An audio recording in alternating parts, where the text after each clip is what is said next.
Hello, at the end of this lecture, the learning outcome should be that you can define sociology, that you can define the Thomas dictum, that we discuss the topics of interest, and that we talk about the visions of sociology. So what is sociology? Sociology is, as its simplest definition, a systematic study of human society, a study of human groups and societies they build. My intro to sociology professor talked about what makes for a best life, is what he talked about in sociology. We are social animals, and we group should be a focus of inquiry. So in psychology, you might study the individual, you might study the individual mind and things like that. In sociology, we tend to study two or more people in a group. And we have the sociological imagination, which is the individual and larger social forces are impacting people's lives. I will get to what a clear definition example of sociological imagination is in a moment. So in sociology, we talk about individuals versus society, freedom versus chains, and agency versus structure. So Rousseau, who was a famous philosopher, stated everyone is free, but everyone is in chains. So the example I typically use if we were face to face would be an example of why didn't you come to class naked? You have free agency to not dress to come to class, but you chose to attend class or go out in public with clothes on. So this is an example of where you have individual agency, but the structure or the classroom norms or the university rules suggest that you have to have clothes on. In the United States, we drive on the right-hand side of the road. You have agency to drive on the other side of the road. However, we have structure related to that kind of factors that says that in the U.S. we drive on the right-hand side. In Australia, where my sister, brother-in-law, and her two sons are, they drive on the left-hand side of the road.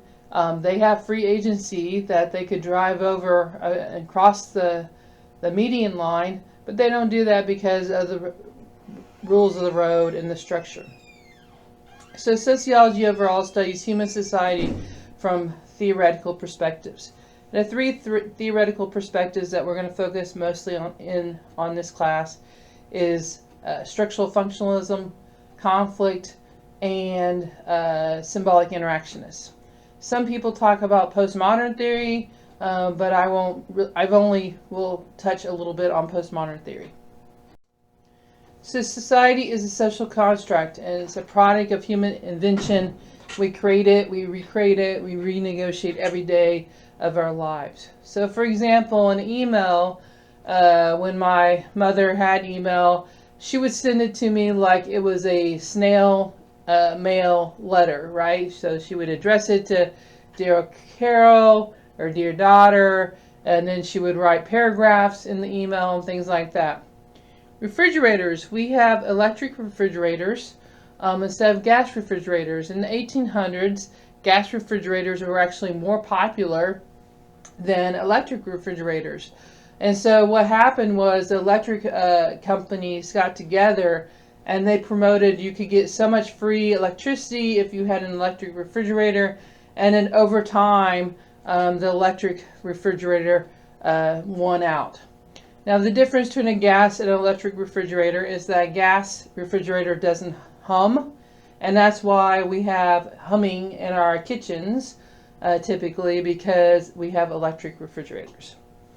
Another example that I often use in sociology of race and ethnicity is gap jeans versus other kinds of like Target jeans, for example. So they are manufactured at the same factory, and one costs $50 and one costs $100. There is absolutely nothing physically different about those jeans. We didn't pay the workers more to make those jeans, but somehow we have constructed that if you buy it from the Gap, you should expect to pay more than if you buy it from Walmart or Target.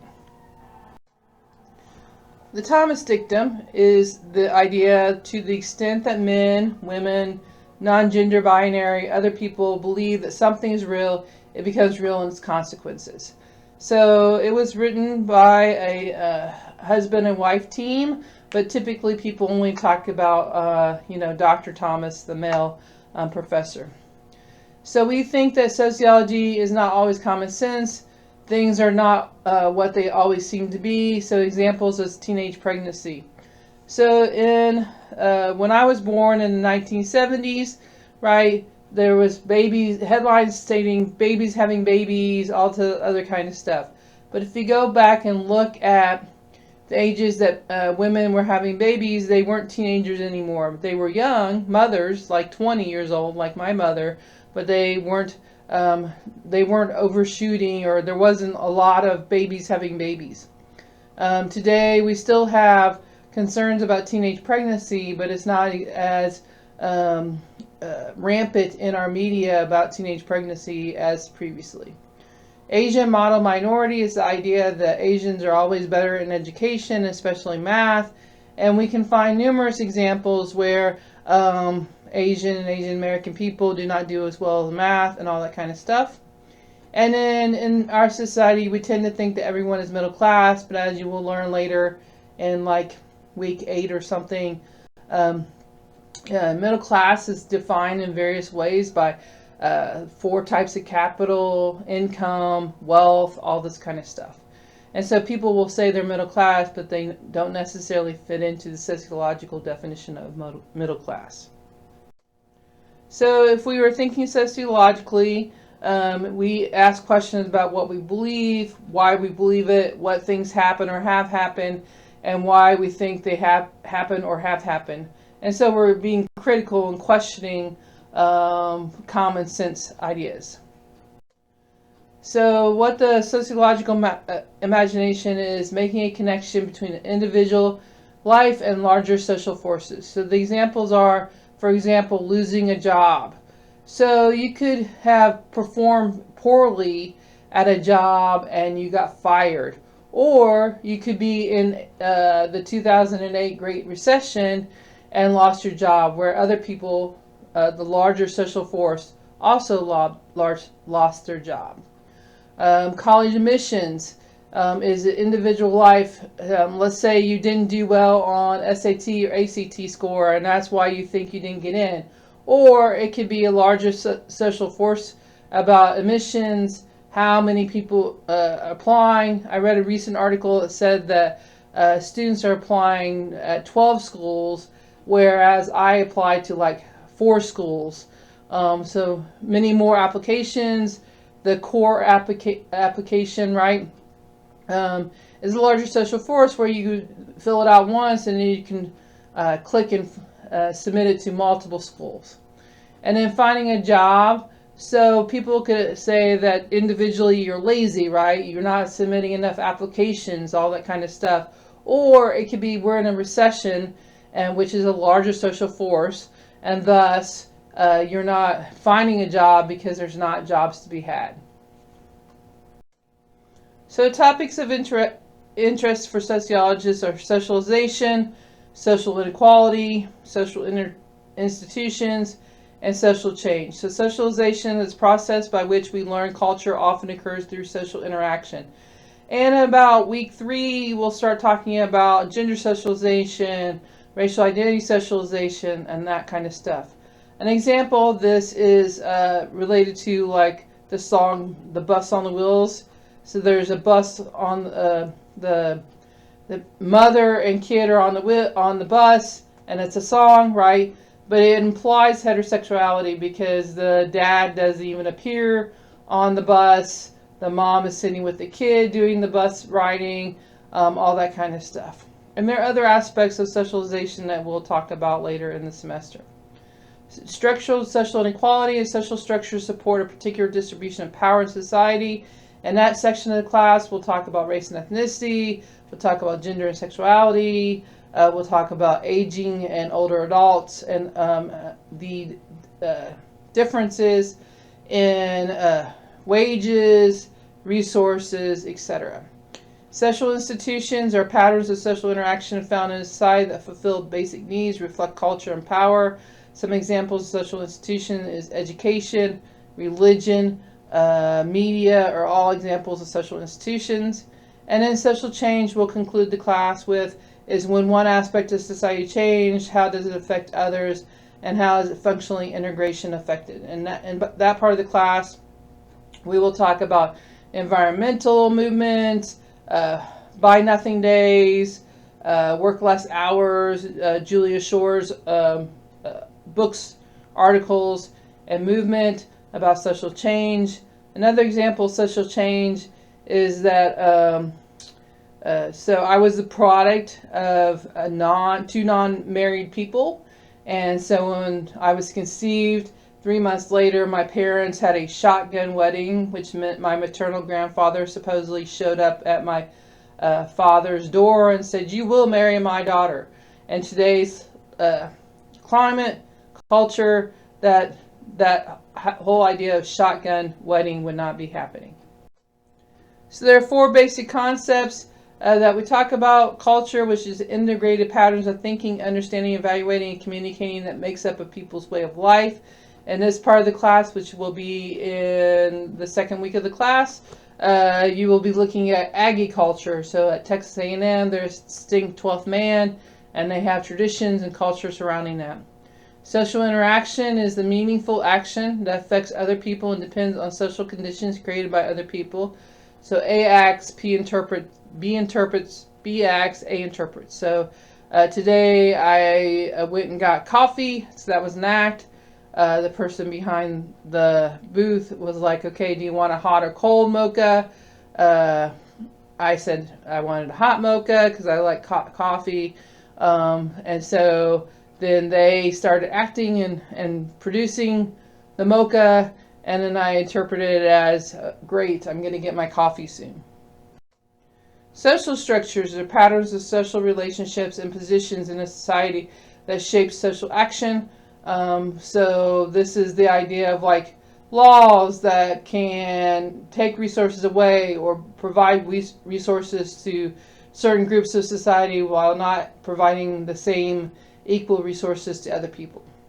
And then power, capacity of a social actor, individual groups, organizations determine the cause of events or the structure of social organization. So some examples of this would be like the history is written by the powerful, and the less powerful don't necessarily get to write history because they're less powerful. So the first vision of sociology is by Alan Johnson, and they called this forest in the trees. So what they talked about is individualism affects social life and how we make sense of it. So we're always participating in something larger than ourselves. And if we want to understand social life and what happens to people in it, we have to understand what it is that we're participating in, how we participate in it. So the forest and the trees, the individual is the tree, but they have to see the greater forest area to determine how they're participating in that society. So going along with this is social life comes down to social systems and how people participate in them. It's easier to just go along with what the rest of the group is doing. So example of football games, as you'll talk about or learn about in week 2, module 2 of this class, Aggies, Texas A&M people, students stand up for the whole entire football game. They're considered the 12th man. So at any time, if a football player is needed, someone can run out of the stands and join the football team. Now, I've heard and seen where a student went into a diabetic shock and fell down, and then other students started throwing things at the student, wouldn't let the first responders in to go pick up the student, all this other kind of stuff. So this is how an example of how people just go along with, this is their tradition, they're not standing up, so we must commit some kind of violence against them for not standing up. Second one is Peter Berger. They talked about sociology is not a practice, but an attempt to understand society. Dr. Berger was very big into data collectors, such as public opinion polls, things like that. but you only have sociology until you put something with theory with it. So the theory things were, again, some structural functionalism, conflict, and symbolic interactions. So Berger talked about a lot about studying human society in a disciplined and scientific manner. So as you've been in science class or research class, right, you start off with an idea, a research question, then you might form some hypotheses, you collect data, then you look at the data and see if it conforms to your hypotheses or not, and then you suggest future research. C. Wright Mills talked about the sociological imagination and individual and larger social forces. So some examples that I have, another example I have is, let's say my dad was trying to buy some farmland. So individually, people could say, well, he didn't work his farm enough, he didn't invest enough, he had dyslexia, so he couldn't read the stuff, all that kind of stuff. But there might be larger social forces, like a corporation farm moved into Wayne County, Indiana, and are taking over the land and buying up land in that area. So for 1 point extra credit, if you if you put in Blackboard an example of sociological imagination and explain about the individual and larger social forces, I will award that on Blackboard. So the last one is, or the next to last one is radical sociology. So this is coming out of the 1960s, where it talked about a deep and healthy skepticism towards all received and established ideas, both within and outside of sociology. You can use any method to get the answers. That can include quantitative, qualitative, content analysis, discourse analysis, all this kind of stuff.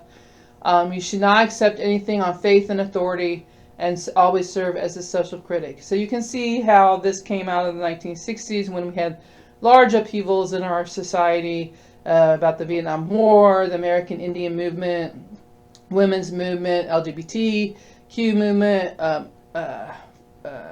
Black Power movement, etc., and how this would serve as being a critic of information.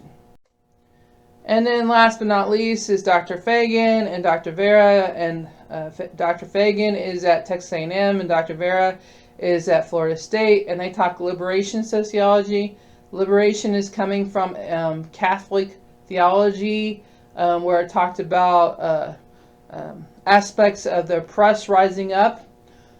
So you want to eliminate various social oppressions, and with creating societies that are more just and egalitarian societies. So sound scientific knowledge, but also takes the outlook of the oppressed and envisions an end to that oppression. So an example of that is Carl Jensen and the Project Censored, which, to my knowledge, they're still doing, is that they look over the whole year and see what books, articles, papers, etc. have been censored. And as you'll find out later in the class, there's a large component where we were spending time talking about bans in school of books, and all that kind of aspects.